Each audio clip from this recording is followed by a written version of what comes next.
Everybody. I'm here today to discuss Project Dove, which is a human trafficking enforcement initiative. This investigation revealed that during the years of 2013 and 2014, it is alleged the following individuals have been involved in a large sexual human trafficking and prostitution ring involving the exploitation and control of young girls varying in the ages from 14 to 17 years. This investigation originated in 43 Division, where divisional investigators discovered an alarming trend of what appeared to be young girls being exploited into prostitution.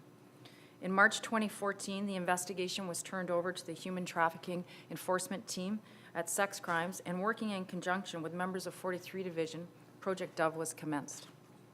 Through further investigation, it is alleged these victims were being forced into prostitution while under threat, physical violence, control, and coercion from members associated to the local street gang known as the Galloway Boys. This local gang is known to operate in the areas of Galloway Road and Danzig Street in the City of Toronto. It is alleged the suspects involved in the investigation recruited these young girls, exploited them, and forced them to work as prostitutes operating out of various hotel and motel locations across the City of Toronto through Durham region, Peel region, and into Montreal. On Thursday, June 5th, 2014, members of Sex Crimes, the Human Trafficking Enforcement Team, along with the assistance of our Guns and Gangs Task Force, ETF TAVIS, Divisions 43, 14, 31, and 51, along with Durham Regional Police and Peel Regional Police, executed 11 criminal code search warrants. As a result, 8 individuals were arrested, resulting in a total of 44 human trafficking-related offenses. As it stands right now, 4 individuals are still outstanding. The arrest warrants have been taken out for the outstanding parties. The accused parties' ages range from 17 to 25 years of age. 2 of the accused parties are females. 3 of the accused parties are young offenders. Several of the accused are also known members of the local street gang, the Galloway Boys. All the parties are appearing today at Toronto East Courts, except for Marcus Cole, who has already been released yesterday afternoon on bail conditions. At this time, we are appealing to the public for their assistance, as we believe there are further victims relating to this human trafficking investigation. The following individuals have been arrested and charged. Due to the length of all the different charges, I'll just read out the parties that have actually been charged. Shanika Providence, a young offender. Tycello White, Alexandra Adilatif, another young offender. Marcus Cole, another young offender. Anthony Talbert. And the arrest warrants are for Darren Letts, Jason Bartley, Brian McKenzie, and Camille Fraser. Do we have an idea of how many victims there were? There are several. I don't want to give out the numbers, but there are several victims. You say in the tens and just a rough number? As it stands right now, there's less than 10, but we believe that there's many more victims out there, and that's why we're asking the public assistance for them to come forward so that we can help them. How difficult was it to get those victims to come forward in order to be able to make these human trafficking charges? It's very difficult. It takes a lot of courage for a victim to come forward. They've been entrenched within this type of lifestyle, and for them to actually come out and speak to us about it, it's very hard. How did these get them to kind of come around? What's the outreach?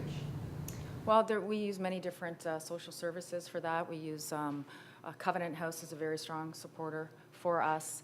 We build a rapport with the victims and build their trust, and then hopefully they'll reach out. Family members will reach out to us. A lot of the times it's missing children that once located and brought back to their families in a safe environment, then they feel safe to come and speak with us. Have those 10 victims, or around 10 victims, been reunited with their families? Or I'm not saying there's around 10. I'm saying there's less than 10, but have they been reunited? Some have, yes. About how many? I can't give you numbers like that. Inspector, were these individuals arrested in the overnight raids that ended up in 43 Division around Morningside and Lawrence? That's correct, they were. How long were these girls working for the, like, were being trafficked? Like you said it was 2013 to 2014 was when you... Yeah, I would say over a period of a year, yeah. And where were they recruited at school? Like how, do you have any idea, like what was the MO? Typically, the way the girls are recruited, they're recruited from, through other associates. They're recruited through where they live, and these pimps will groom them. They will build a relationship with them. They'll try and build a trust with them.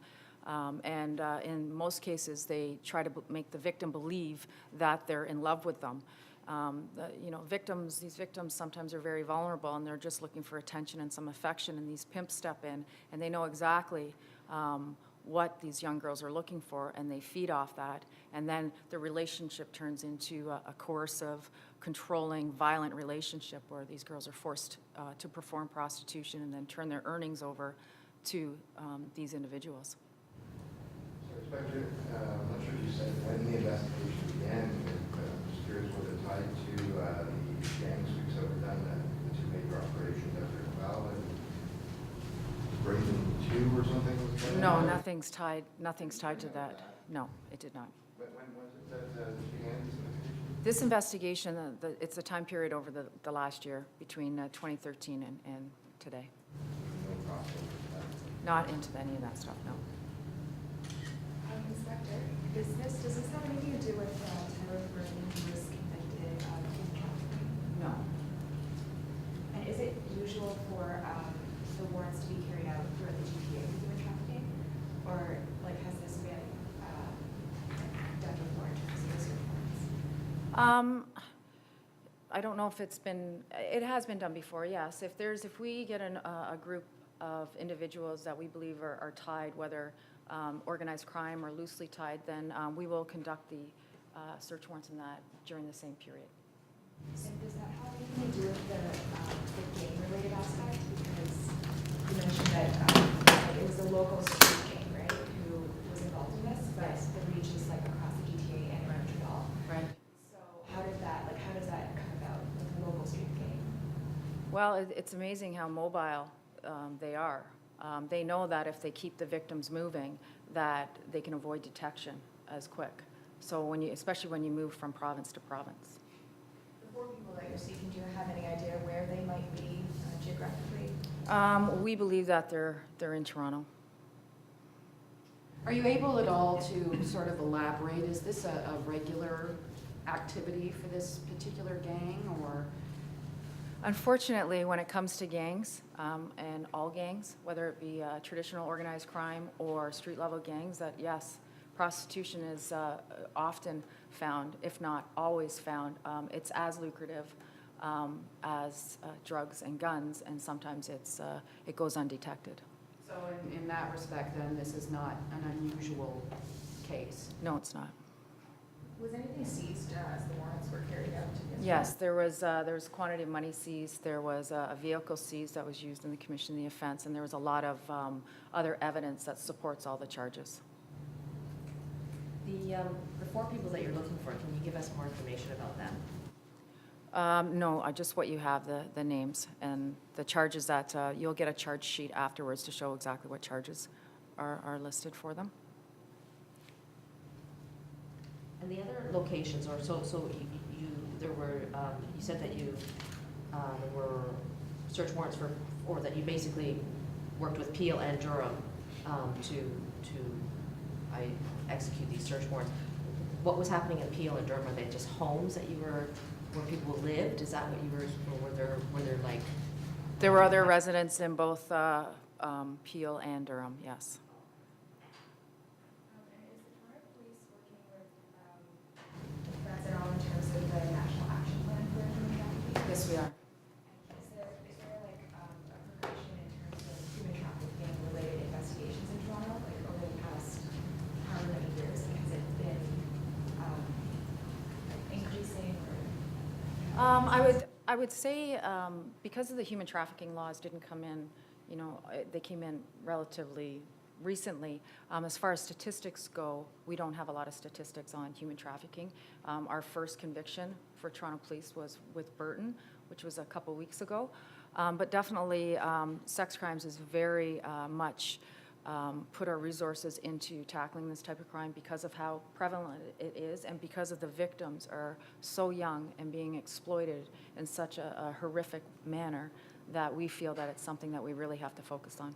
Inspector, you mentioned a couple of these folks were young offenders. These were the suspects. Correct. Is that unusual, or did you find that kids basically were recruiting other kids in prostitution? Is that unusual? Have you found that before? Well, we've found it before. Is it unusual? It's alarming, absolutely.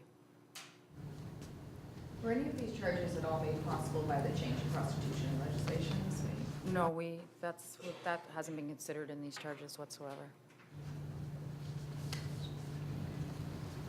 Thank you. Sorry, could we just get the name and official title again? I missed the beginning. Inspector. Oh, Bevan? B-E-N. Thank you, Inspector. The inspector will be available for further questioning right after the news conference is over, and we're going to end it right now. Thank you.